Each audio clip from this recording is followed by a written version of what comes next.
The argument began with a phone call I was never supposed to hear. I'd come home early that evening, planning to surprise Emma with dinner. But instead of laughter or music, I froze in the doorway as her voice drifted down the hall, soft, trembling. "No, not tonight. My husband's home early this week," she whispered. A pause, then quieter. "You know how dangerous this could be if anyone finds out." Those words cut through me like shattered glass. I didn't move. I didn't breathe. When I finally stepped into the kitchen, she nearly dropped her phone. Her face went pale, then flushed red. "What are you doing home?" she snapped, too quickly, too defensive. "I live here," I said quietly. "Who were you talking to?" Her lips trembled before she forced a shaky laugh. "Just Sarah from work. She's having another breakdown." But I'd already seen the name flash across the screen before she locked it. "Mr. Harlan, my boss."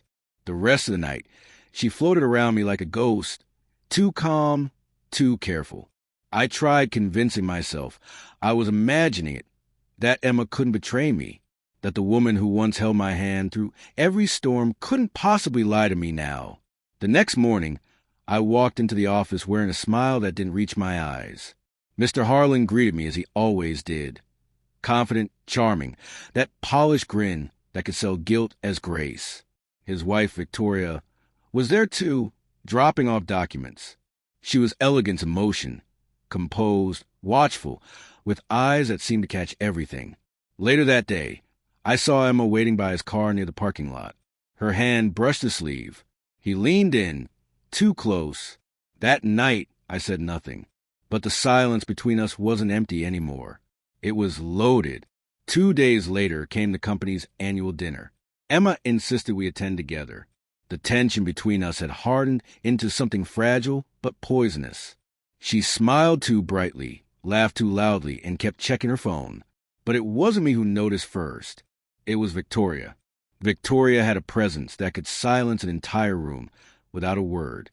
That night, her eyes tracked Emma like a hawk studying prey it already knew was wounded. She smiled politely, sipped her wine, and said nothing, yet every glance carried suspicion sharp enough to draw blood. I tried to appear normal, laughing at jokes that didn't land, pretending my world wasn't already splitting at the seams. Emma kept excusing herself to freshen up. By the third time, my pulse was racing. That's when Victoria leaned closer, her voice a whisper barely above the hum of conversation. "Your wife seems restless tonight." I didn't respond, but maybe she saw the flicker in my eyes, because her lips curved into a faint, knowing smirk. "My husband's been restless too," she murmured, setting her glass down. "Isn't that funny?" Her words hit like a quiet explosion, an unspoken invitation to something darker than jealousy. Before I could react, Emma returned. Her smile was stiff, her eyes flicking toward the entrance, where Mr. Harlan had just walked in, adjusting his tie. Victoria noticed. Of course she did. As the speeches began, Victoria slipped away. I thought she'd gone to the restroom, until I saw her by the terrace doors, phone raised, filming something outside. I followed her gaze. Through the glass, under the dim garden lights, stood Emma and Mr. Harlan, too close to be innocent. Her hand rested on his chest. He brushed her hair aside, whispered something, and she laughed. The same laugh she hadn't shared with me in months. I wanted to storm out, to drag her away, to stop the humiliation burning inside me. But before I could move, Victoria turned her phone toward me. The video was already recording. "She's been lying to you," she said, her voice colder than the night air. "And he's been lying to me." Inside, the band started playing again, drowning the sound of my heartbeat. Victoria's gaze didn't waver. "We can end this tonight," she said softly, "but you'll have to let me handle it." I didn't understand until I heard the microphone crackle. Her heels clicked like gunfire as she strode back toward the stage, her red dress catching the light like a warning flare. The chatter died instantly. Even Mr. Harlan froze mid-sentence, his arm half raised toward Emma. "Before we continue tonight's celebration," Victoria began, her tone calm but laced with venom, "I want to take a moment to appreciate honesty and loyalty, the foundations of strong relationships, both in business and in marriage. Soft laughter rippled through the crowd. Clueless, unaware of the storm gathering behind her words, Emma's smile faltered.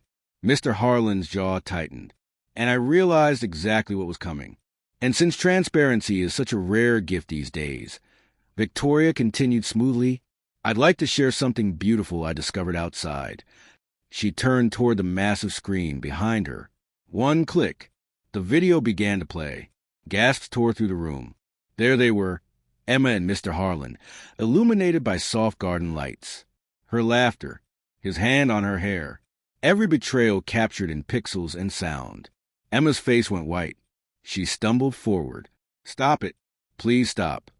But it was too late. The truth was already alive, broadcast for everyone to see. Victoria didn't scream. She didn't rage. She simply looked at her husband, then at me, and gave a slow nod, as if she'd been waiting for this night all along. Then she turned to Emma, microphone still in hand. "You want to know who she is, Emma?" Victoria said evenly, "She's the woman who just gave you the gift of exposure." The silence that followed was unbearable. Emma turned to me, tears streaking her face. "Daniel, please. It's not what it looks like." But I'd heard enough lies dressed as explanations. I met her eyes one last time. "It never is," I said quietly, "until it's caught." And I walked out before anyone could stop me. Behind me, applause broke out. Not for vengeance, for truth. Outside, the night air felt clean again. My phone buzzed once. A message from Victoria. "You deserve the truth. Now we're both free." And for the first time in months, I believed her.